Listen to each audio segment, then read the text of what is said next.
The Bomber Command Tribute. Bomber Command, World War II. 55,573 people who gave their lives in a war of attrition, with no thought of submission. Night after night, operation after operation, taking the fight to the enemy without hesitation. With just under 50% losses, they fought and perished for our nation. Hitting many targets, reaching Berlin too, in the Ruhr, bringing down dams and seeing their missions through. Giving back to Nazism what it had meted out to so many others. The saddest part, the loss of so many fine flying brothers. Flak, Ack and night fighters, they had to endure it all. The loss of aircraft and limbs, terrible burns, and much more. Immeasurable sacrifices and bravery beyond belief. Giving more than their country asked, the courage never ceased. Wellingtons, Stirlings, Halifaxes and Lancasters went diligently on ops to wherever they were sent. With their American allies, day and night, up to 1,000 strong. In the end, good would prevail and triumph over what was wrong. So many crews lost, we should remember them all. The list is endless, so only one I will now recall. PB-304, with its crew of 7, lost on the 30th of July 44, now with different wings, they fly in heaven. The Salford Lancaster, as it became known, came down the banks of the Irwell, its legend has grown. The boys that lost their lives that day shall not grow old, as long as we make sure their story is continually told. They completed their missions, so let's make this one ours, to remember them and all lost in Bomber Command, through their motto, per ardu ad astra, through adversity to the stars. The Bomber Command Tribute. I'm Sonya Morton Firth and you're watching the Sonya Morton Firth Show. Today my guest is Gary Bridson-Daley, an historian, author and poet. He's just launched the second edition of his book, The Last Heroes.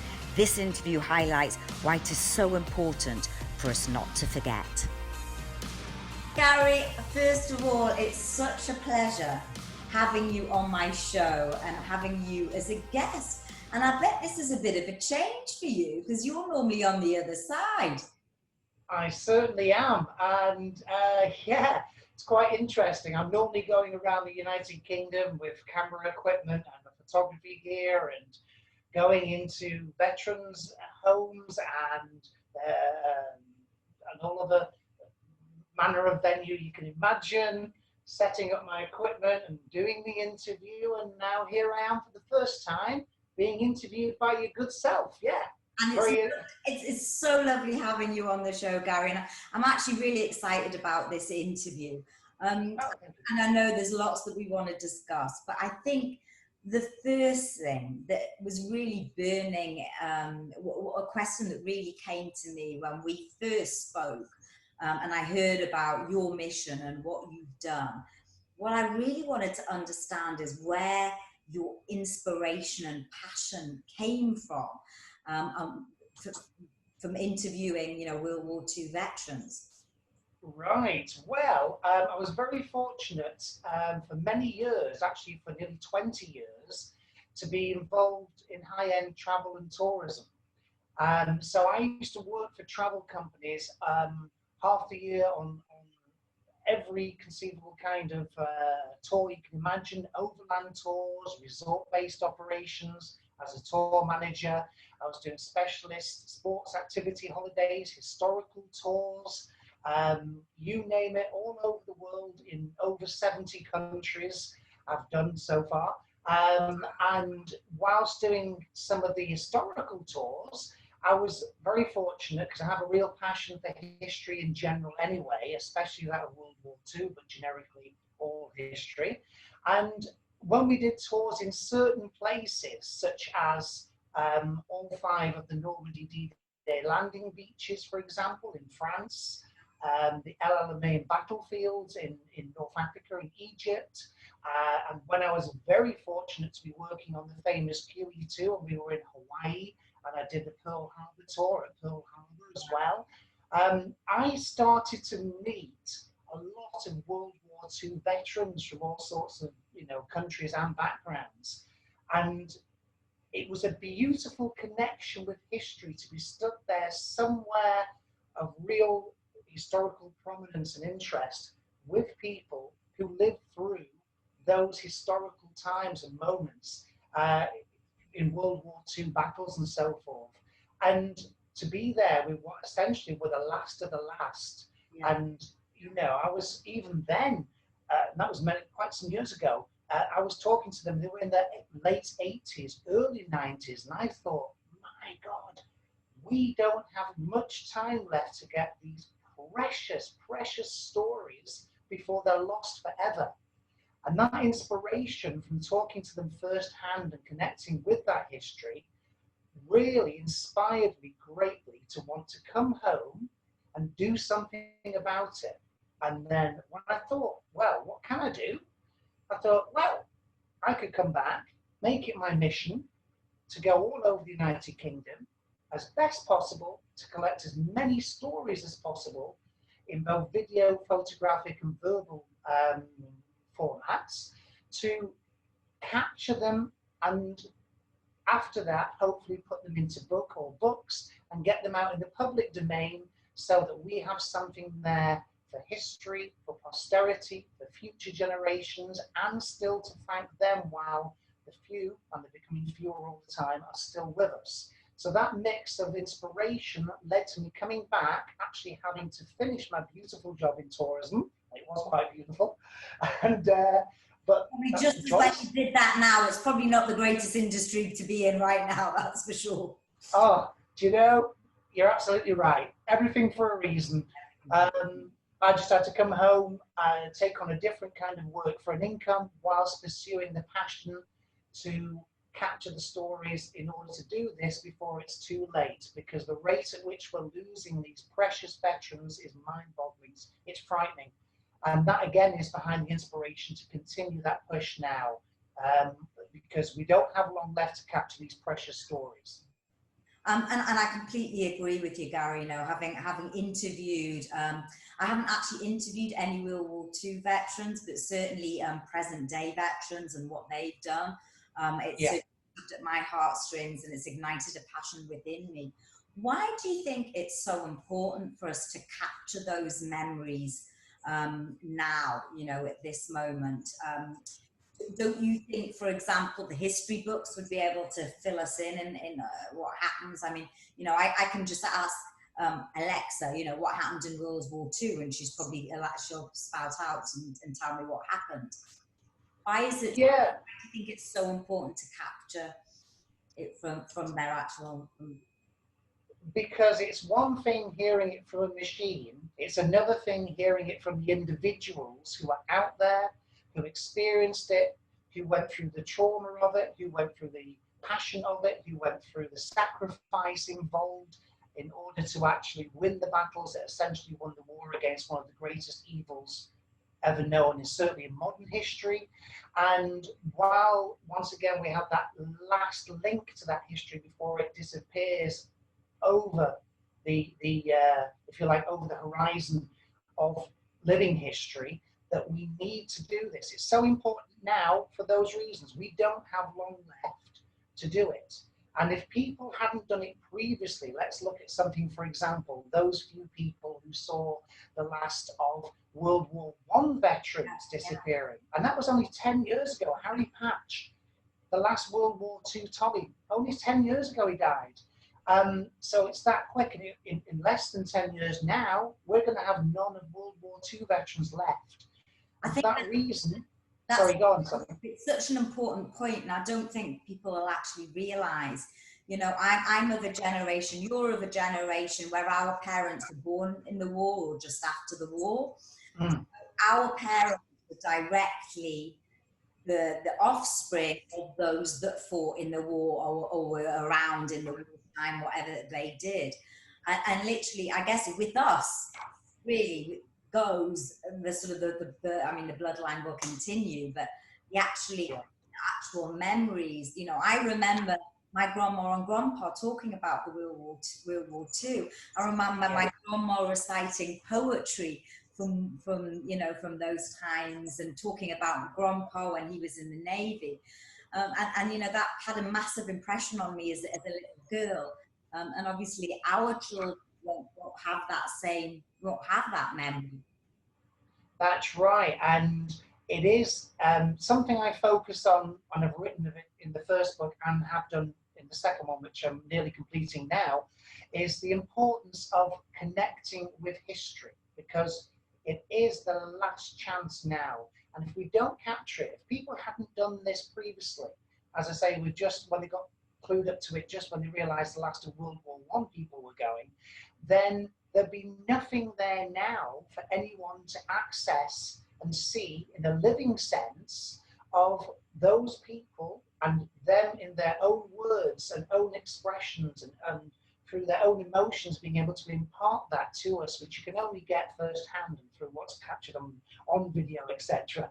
If that wasn't there, then, and there weren't people like me going around doing this, the history quite simply would be lost forever. And that is the essence and importance of doing it while we can, because we haven't got long left.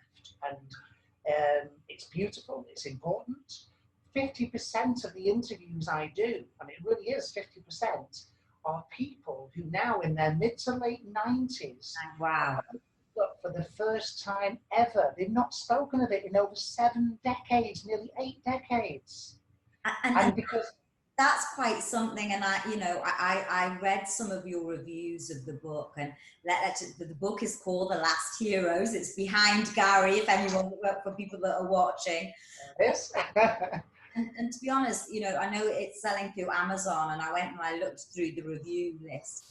And all of the reviews are amazing. You know, you've got 5 stars right the way through, and I'd really recommend anyone to read it. I haven't read it myself. I'm looking forward to my signed copy of the book, so I'll read it. But a couple of things that really touched me is people said that you really got to the hearts of the veterans, and you were able to open up to them, and they were able to speak to you as though they were your friend. Can you tell me a little bit more about how you managed to do that? Yeah, certainly. I'd always try to make sure, in order to have and maintain a human connection, to not just turn up as a cold call, which you couldn't do anyway, obviously, because you require you know, for privacy law and permissions and so on, but consciously, I want them to be at ease as best they can to make it the best interview possible. So part of that, prior to actually going to an interview, is I have a number of phone conversations and mini interviews with them to actually get together as much information as possible prior to me physically being in front of them and filming them. Because by then, they would have spoken to me a lot, they would have relaxed, we would have had laughter on the phone together, we would have shared moments, there was even, you know, very touching moments that of things that have come up. And as I say, 50% of the people I interview have never been interviewed before, so it's quite important. And were you actually evoking, I mean, some of the things that I were reading were that a lot of the veterans were actually moved to tears when they were talking about seeing their comrades, their friends dying. And, you know, obviously they lived through it. They're one of the survivors. But they might have been survivors out of 26 out of a whole, you know, platoon or whatever. And they watched their friends die. And they still remembered it with such detail and emotion. Absolutely, because I remember we touched on this when we spoke on the phone the other day. And the way we're hot-wired as human beings is that, of course, those things in the long-term memory seem to be more etched in the mind and are easier to retrieve, especially if there's something of such a traumatic or historical or big nature, as opposed to things like, you know, that we had for breakfast 2 weeks ago on a Thursday, which you probably won't remember. And when you've seen something as traumatic as, I've interviewed D-Day veterans who, when they were thrown onto the beaches at Normandy, like at the opening scenes of Saving Private Ryan, these kids were 17, 18, 19 years of age. You wouldn't even have someone who got up from behind a computer these days at that age. They wouldn't know what it was like to be thrown into machine gun fire, watching the people around them being cut to pieces at the age of 18. It's just hard to fathom. And then they were doing it because they knew that it was the whole fate of their country and the Western world, and it's not being over dramatic, civilization as we knew it was hanging in the balance because they were fighting one of the most ultimate evils known in modern history.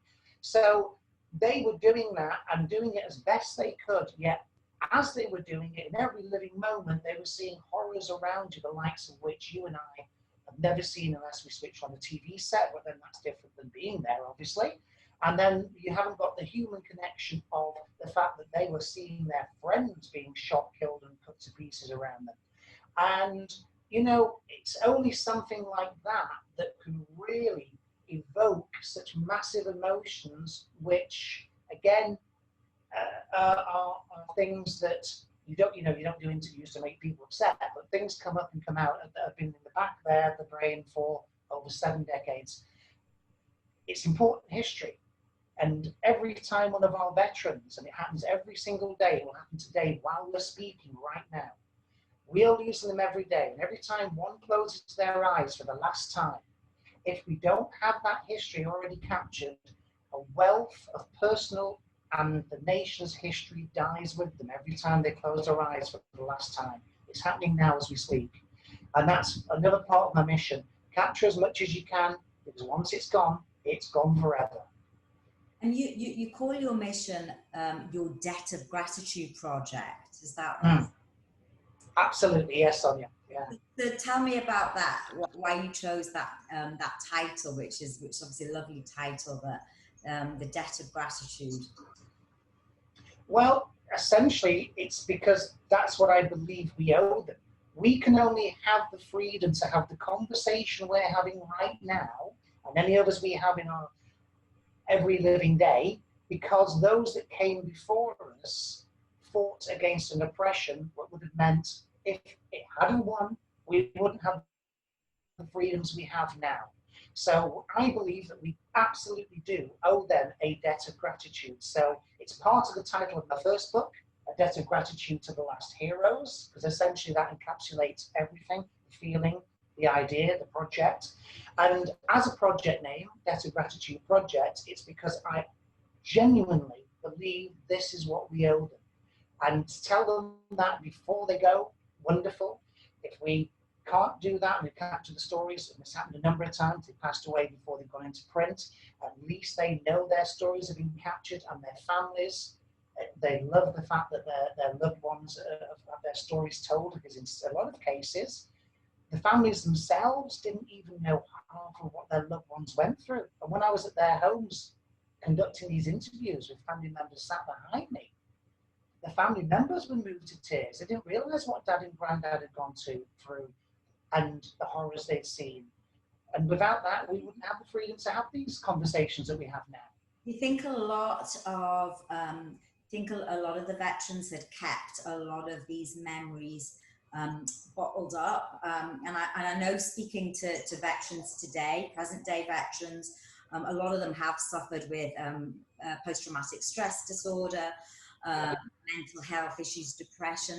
Do you think World War II veterans went through the same thing? Obviously, we're living in very different times now, and back then, I guess, well, even now, men particularly don't talk about their emotions certainly as much as women do. Do you think they did suffer the same way as, say, veterans do today? I think they suffered, and they probably even suffered more, because not taking anything for 1 second away from what any modern veterans have gone through, because that's equally in its own setting and right as traumatic. But you've got to remember, these people, first of all, 99% of them were conscripts because the country called them up. If you didn't volunteer, you were going anyway. Yeah. That was it. You were being conscripted, like it or not, whether you were male or female. And so these people went to war, they went through the traumas of war, and they were put there, whether they wanted to or not, and they had to actually put up with, go through and experience everything for that end goal of winning the war. But later, because these were very different times, they were essentially demobbed, given their last paycheck, given some civilian clothes in return for their army clothes, a handshake, thank you, you've done well for your country, now crack on with your life, happy days, on you go. Yeah. That was it. You imagine, there were no support networks. Very little was known, only after World War I a bit about what they called shell shock, but it wasn't even after World War II gone into in great detail. More was known, but it wasn't like it is today. You know, there's help out there, there's charities out there, there's support out there in a huge way. Like a lot of the veterans said, we just had to get on with it, regardless of what we had, and we just had to learn our own coping mechanisms to put it in the back of our head, because a lot of it, and this is why many, as I say, 50% of who I've interviewed, haven't opened up about it in nearly 7 to 8 decades, because they put it back there and locked it up, because in a lot of cases, it is far too painful for them to deal with. And the only way they could have brought up families, got on with life, and done anything is to have found a way to lock it away, because that's how they dealt with it. And that PTSD might manifest in other little ways. Yeah. I know people who were in prison camps, the Nazis, you know, prisoner of war camps, and even worse to a certain extent, those who were on the death railway in Burma on the River Kwai, in the terrible Japanese camps, who came back having lost over half their body weight, having had horrific diseases, been beaten, slave labored. There's no way that cannot affect you. It's just a case of how you deal with it, and the fact that the coping mechanisms that you develop, and the simple fact that back in the day, those things weren't there to help you. You just had to get on with it, pal. That's what they said. And it comes up again and again in interviews.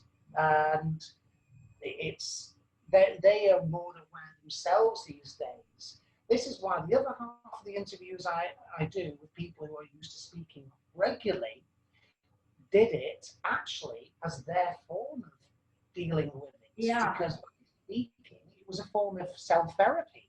No, and I agree, and speaking to a lot of present day veterans as well, that are now on the speaking stage, and you know, they've done amazing things. Not only have they served our country, but they're serving again to instill a very positive attitude and a can-do attitude to people that they're speaking to, going back to their own experiences. And you know, that's what I think is absolutely astounding. I agree with you. I agree. Yeah, it's amazing. And just touching on what you said, because you have interviewed a few, what I'd say, I mean, all veterans should be recognised, but you've interviewed some very famous veterans. Can you tell me a little bit about those that have been in the spotlight? Yeah, well, first of all, I was very fortunate to have been blessed with knowing and cooperating with Dame Vera Lynn, our national treasure, recently passed. And she only passed, literally, this is so recent, on the 18th of June of this year. Yes.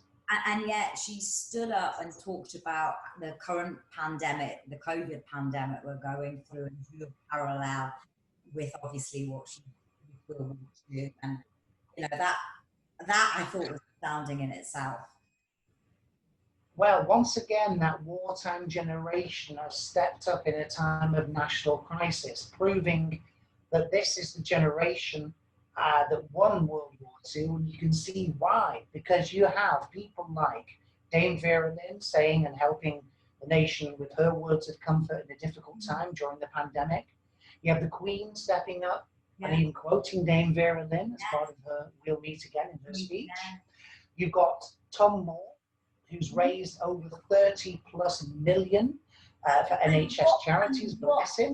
And what an amazing man, you know, there he is, late 90s, walking around his garden to raise money for pandemic. And yet, you know, he served, 75 years ago? And yet, and serving again. And that to me was, you know, I know it touched, you know, our country and touched the nation. And quite rightly so, he got his knighthood. That. Yeah, absolutely, absolutely. And it shows the nature and it shows the kind of people of that generation, which is why they were known as the greatest generation. It wasn't by chance, it's for a reason. And that greatest generation have proved, those that are left of them, that they can still stand up, be counted, and regardless of age, be still part of helping this generation in a time of national crisis, because we as a generation have not known anything like it, with having to pull together in the same way as the wartime generation did, which is natural for them to stand up and do what they're doing, because they've known times that we've never known, where they as an entire nation, for the benefit and the greater good, had to come together in order to win a war and just survive. And theirs lasted 6 years. We're only 6 months plus into our conflict and into our hard time. They were 6 years, can you imagine? And so, I can't as a imagine result 6 of years of lockdown, definitely not. exactly. And we're 6 months in, or just over. They were having to do this for 6 solid years, with at times no end in sight whatsoever, in grim times where not only were the people having to put up with going to battlefields and seeing horrific things, but even on the home front, where we were being bombed relentlessly by the German Air Force and so on, the civilians as well. To give you an idea of some figures, I'll give you a quote of 3 figures. First of all, civilian casualties, World War II, of which the majority were as a result of direct enemy action and bombing. 70,000 approximately died. It's mind-boggling. Who were bombed out of their homes and killed. Of the armed forces, the British armed forces that went to war. You're just talking about Britain now, aren't you? Yes. Yes, yes. Just so everyone knows. Just using that as a focus because we're talking about British veterans. But of those that went to war in the armed forces, Army, Navy, Air Force, etc., 380,000 did not come back. And in the Air Force alone, in Bomber Command, just one branch of one service, which had one of the highest attrition rates, 55,573 young men never came back and died for us. And that's why we owe them a debt of gratitude. And I know you have a case study of one of them in the book, where he actually survived. He was doing the bombing runs, and yet he had the greatest score history of surviving, and he kept going and he kept going. Who was that? Do you remember? Yeah, I have a few actually, but what's interesting, I'll give one example. Johnny Johnson, Johnny Johnson, the last British dam buster. God bless him. He is, bless the last dam buster, is that right? He's the last? That's absolutely correct, yes. And I ring up Johnny and I speak to him. And just for those that are watching this and thinking, what does the last dam buster mean? Do you want to give us a little quick précis on what that meant? Yeah, certainly. So, because I am aware there are probably people that are watching this that maybe not quite our age and maybe not as familiar of World War II history as we are. Well, not a problem, because as a guest historian, I actually do features in different places. So that one for one example. So the dams raid was called Operation Chastise. It was undertaken by 617 Squadron of the British Bomber Command, and it was a special mission to hit 3 main dams which provided the electricity in the rural area, the industrial area of northern Germany. And the idea was, if they could cripple or take out the dams, they could have a significant delay or effect on the German capacity to manufacture arms. So this was undertaken on the night of the 16th to the 17th of May, 1943. And they managed to knock out 2 of the 3 dams and damage the 3rd. which did have quite a significant effect on Germany's capacity to, manufacture. It didn't knock out the whole armaments industry at all. But in that mission, they had 50% losses. And of all those who survived, our last British dam buster is George Johnny Johnson, who now lives in Bristol. And he's a wonderful gentleman, very coherent, very switched on, still does public speaking. But it's now become part of military mythology almost. It's that kind of sacred, that because the dam busters were the feature of films over the years. Yes. They were become stuff of legend, stuff that kids grew up on as well back in the day, which now has become of real historical interest as well. So on top of all that, there's Johnny, last British one, and bless him, he's still with us and is a fantastic gentleman. I speak to him occasionally on the phone, ring up to see how he's doing. Lovely man, lovely man.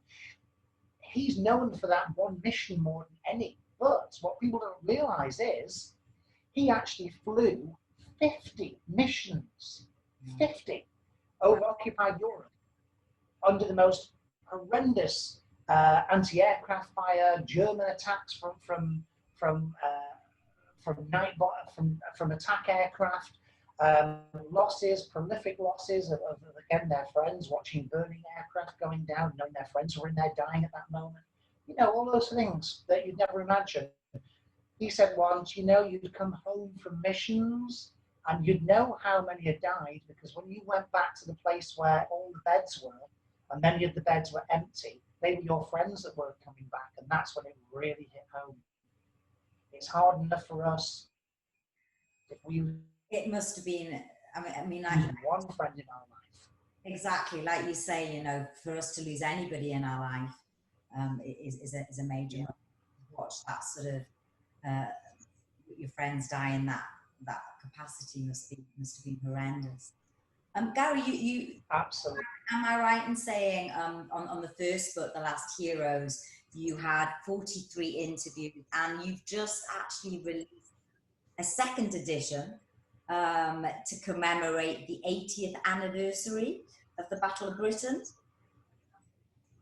That's correct. We're very fortunate this year to have a lot of key anniversaries of World War II.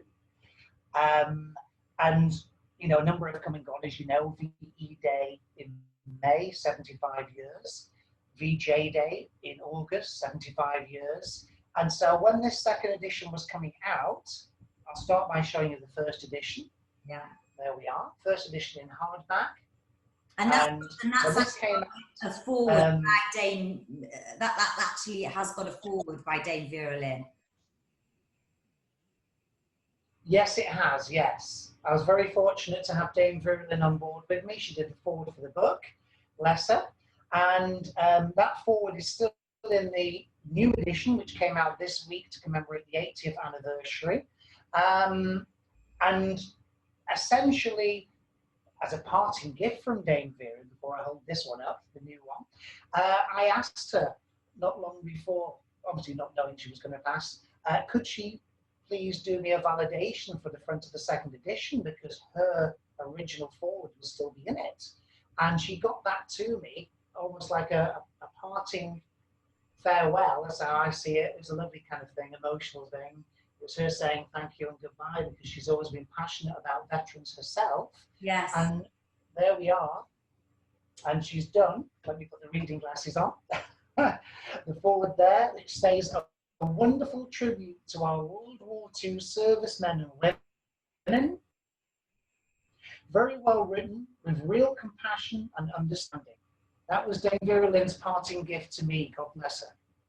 And there it is on the front of the new edition, which has come out only this week.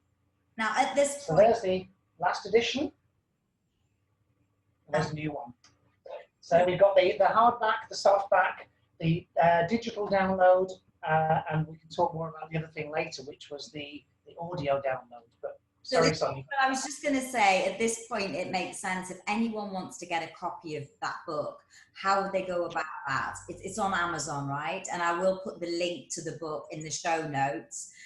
But is there a way they could get a special signed copy from you, for example? Absolutely. My Facebook page is running under exactly the same name as the books. So if you go to search for a Facebook page that says A Debt of Gratitude to the Last Heroes, with the full title, A Debt of Gratitude to the Last Heroes, and then also put in my name, Gary Bridson-Daley, if he doesn't come up immediately, then through that, As well. you'll get the link to my page. Please connect, make a friend request, and you can request directly from me that we can get a book out to you, which I can personally sign to you if you wish to make it very special and very personalized to you or anyone else. So it's a lovely thing to have for historical purposes, and also makes a great present for anyone else that you know may enjoy such things. That's fantastic. Now, Gary, it can't have been the easiest thing tracking down the your World War II veterans. Can you tell me some of the challenges that you faced in writing this book? Oh, yeah, yeah, quite a few. First of all, when I first started out, of course, I wasn't known. My work wasn't known. There wasn't a book out there. So you have to gain. Point out, since then, you've met Prince Charles, so we know you're quite well known now. Oh yeah, Prince Charles, Theresa May, all the heads of state. Yeah, famous World War II folks such as Dame Vera Lynn, George Johnny Johnson, Tom Neal, who was one of the highest Battle of Britain fighter pilot aces, Air Commodore Sir Charles, or Charles Clarke, I should say, who, apart from being shot down in World War II in a Lancaster, survived and immediately was taken to Stalag Luft 3, which was a huge camp for airmen in Germany, and then, upon arrival, within a week of arriving, was part of the Great Escape. And then having... and what a good film that is, and everyone knows The Great Escape, right? Stephen McQueen. Yeah. I'm going to look that up on Netflix for tomorrow. Brilliant. Well, he was helping in that Great Escape. After that, he went on, having survived that, he went on to be part of what was called the Long March, or the Death March, which was at the end of World War II, the early part of 1945. The Germans were marching over hundreds of miles in minus 30 degrees from Poland, Czechoslovakia, and elsewhere, all their POWs back into Germany to get them away from the advancing Russians. And essentially, along the way, if anyone was to fall, they were left or shot on the spot. And they were there just in no winter clothing, with virtually no food, walking up to hundreds of miles under the most horrific conditions.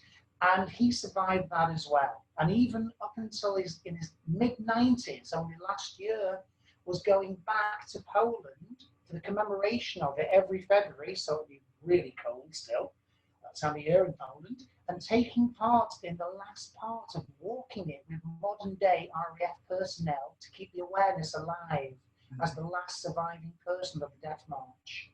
And he was still doing it in his 90s. These are the people I'm honoured to meet and be, to acquaint with. And back to your question about how did I find them, were the challenges? Oh my goodness. So first of all, when I wasn't known, I was putting out advertisements in the media to get people to come forward who were happy to be interviewed for a book or books. I was going to Broughton House for ex-servicemen, which is very close to where I live now, and beginning interviews there. And then I was contacting veterans-related charities and organisations and associations to see who they could put me in touch with.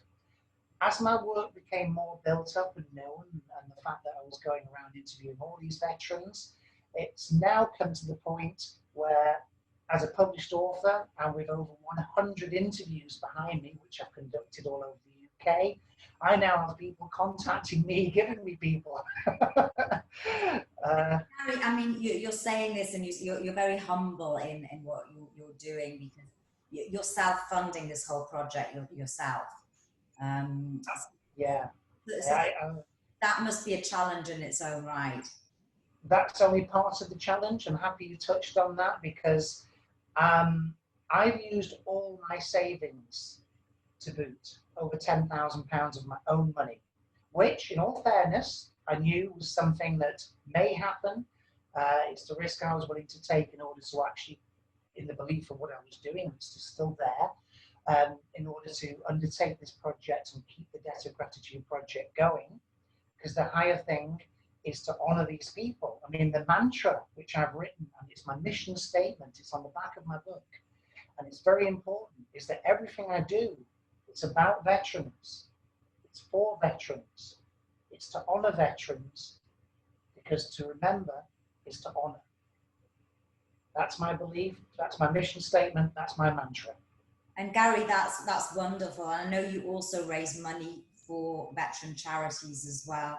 And I just want to say, as somebody that is very passionate about veterans and what they do and how they serve, you are also serving. So I'd like to say thank you to you. And, you know, you're doing an amazing job. And it's not finishing there, is it? Tell me about the future. Tell me what you've got in store. Right. Well, with the charities, for example, I'm linked to a lot of charities, associations and organisations which are related to veterans and veterans work and supporting veterans in many different ways. For example, on the back of my first book, I have 17 of them who, because of my work with veterans and our shared passion in helping veterans, they've given their logo validations on the back of my book. And it's as widespread as Dame Vera Lynn's own charity, her children's charity. We've got the Gurkha Peace Foundation, of which Joanna Lumley won the Gurkha Rights. I'm involved there. The Sikh Foundation for Sikh and Indian veterans. The Jewish Foundation for ex-servicemen and ex-servicewomen. Polish ex-servicemen. We've got, oh my goodness, the Battle of Britain. We've got Recognised Black Heritage and Culture, because my work has expanded to represent all of them, and they're all in the book as well. I have purposely made sure I have veterans from England, Ireland, Scotland, Wales, those who are in Army, Navy, Air Force, intelligence services, special forces, and home front organisations. I made sure that people, very important, who came thousands of miles to help us in our country's darkest hours of need, are also remembered. Very important. From the Commonwealth as well, right? Absolutely. I've made sure they're there. On the front of the book, Sam King, West Indian Jamaican. I've got West Indian Jamaican veterans in the book.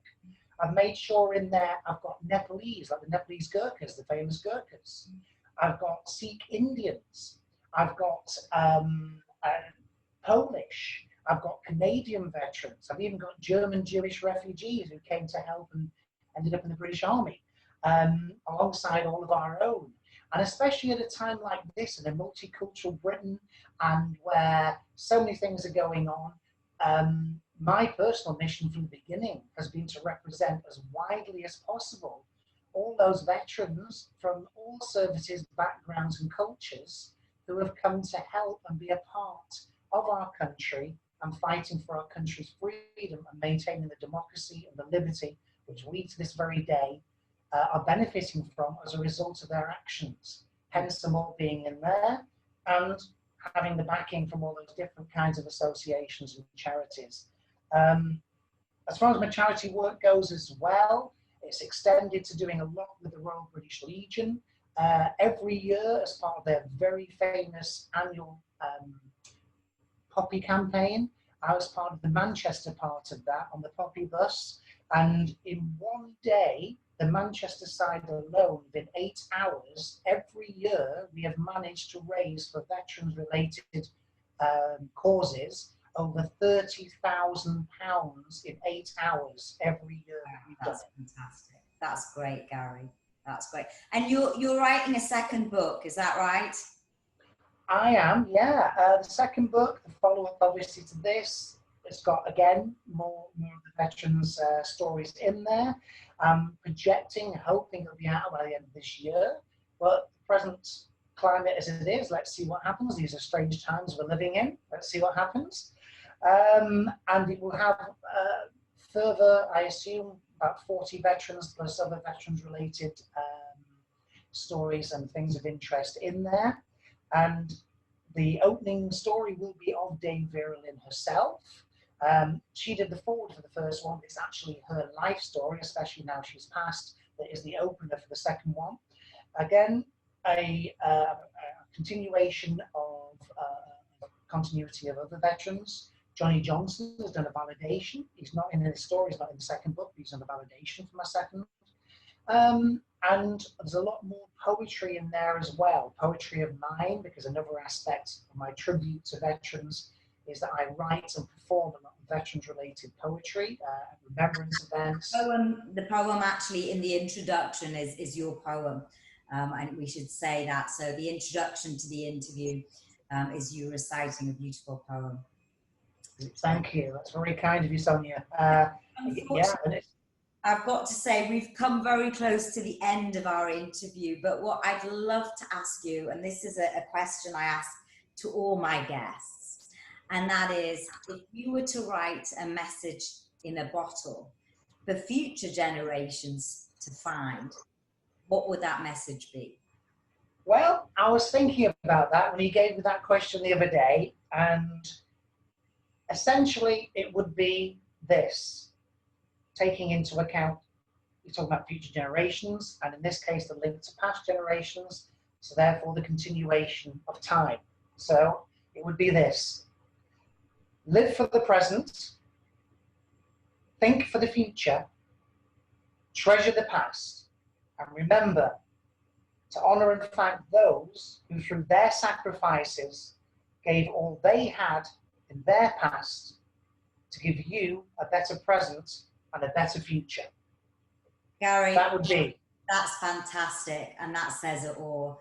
Thank you so much. You've been a wonderful guest, and I can't wait to read your book. Hope you enjoyed the show. Remember, there's a new interview out every Monday, so hit subscribe and like, and you'll get it straight into your inbox.